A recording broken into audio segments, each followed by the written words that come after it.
Okay, kind of a fun video for me to do a Chris Reeve Sebenza 31 large versus a Rick Hinderer XM18 3.5 inch.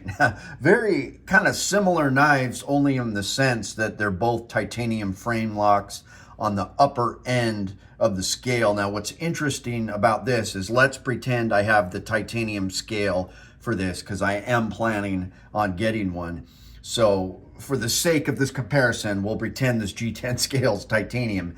If that was the case, these would be at a very similar price point, because this runs for about $570 roughly, $560, because it has the ebony inlay. Plain titanium would be $400. This goes for about $425, but it's $200 extra for the scale. So it's actually slightly more for the Hinderer, but it's a similar price point. They're both roughly around $600. So two interesting knives. I've been cutting lemons, so there's some discoloration on the blade. That's obviously a flipper. This is not a flipper, but let's just go through some of the specs. So for the XM18, the blade length is 3.50 inches. On the Sebenza, we've got a slightly longer blade, at least by specs. It's a 3.625 inch blade. And if you look at them, it does look slightly longer.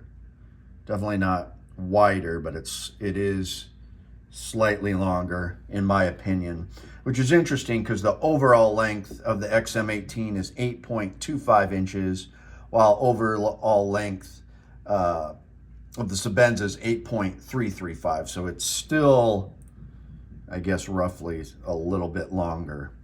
So this has a stonewash finish. I'm not sure what they're calling this, but it's not stonewash. It's more of a flat finish. This is a spear point. I think this is their drop point with the hollow grind. I don't know. Both titanium. It's interesting. The Chris Reeves will actually say, you know, it's like 6A, 14V milled titanium, and all they say, Hinderer, is that it's titanium, so they didn't give you a specific type of titanium. This is on bronze washers, and this has the tri-way pivot system, which is definitely an advantage over that, because you have the option of bearings or changing out to the Teflon spacers, Teflon washers, or the bronze phosphorus washers. I am planning on putting the bronze phosphorus washers in here. I haven't got around to it recently.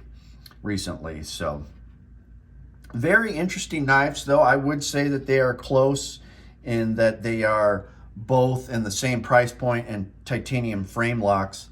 This knife, I will say, is more tactical, because it's you know, Rick Hinderer was, you know, related to law enforcement or whatever, first responders. So this is designed for first responders in mind. And what's cool about it is how aggressive all this jimping here is.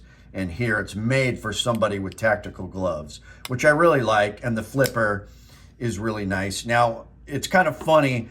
I got the Chris Reeves first, and my dream was to have basically a Chris Reeves with a flipper, because it's nice to really flip it. This is more a utility knife, and you're supposed to open it like that. It doesn't really flick out. I mean, you can work it so it will. I've always wanted one of these with a flipper, and that's what I thought this would be. I thought, oh man, it's going to be just like you know, a Chris Reeves, but it's going to flip, and the feel is not the same.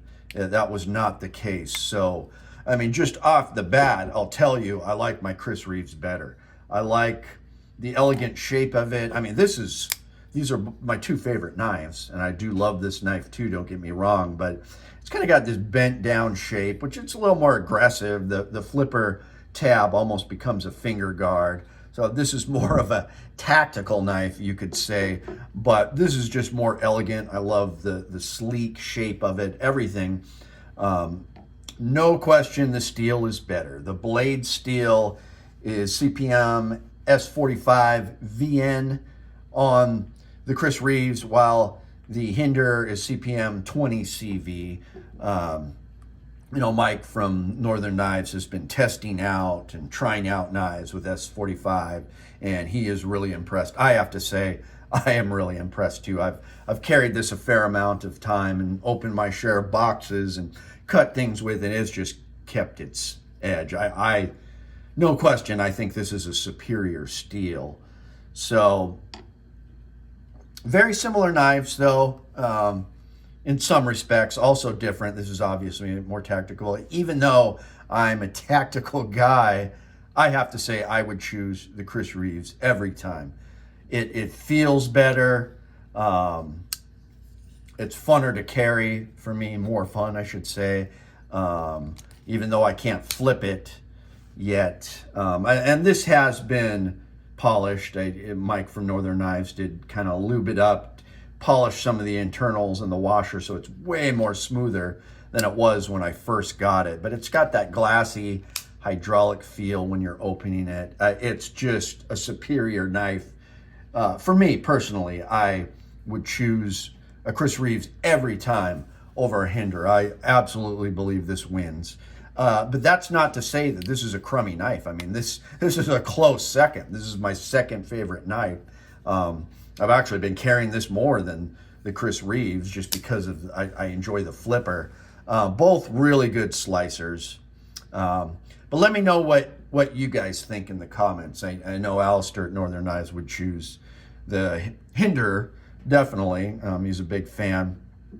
And it does have kind of a finger choil there that does not, you don't really have much of a choil here. Kind of like the less aggressive jimping here too, but just everything as far as a gentleman's knife, a everyday carry, a cutter. You could even use this defensively. Obviously, you're not going to get it out as fast, but I mean, it's a pretty wicked looking blade. I give it to the Chris Reeves every time. Let me know what you guys think, what you would choose. My name is Chuke. I like to trade my guns.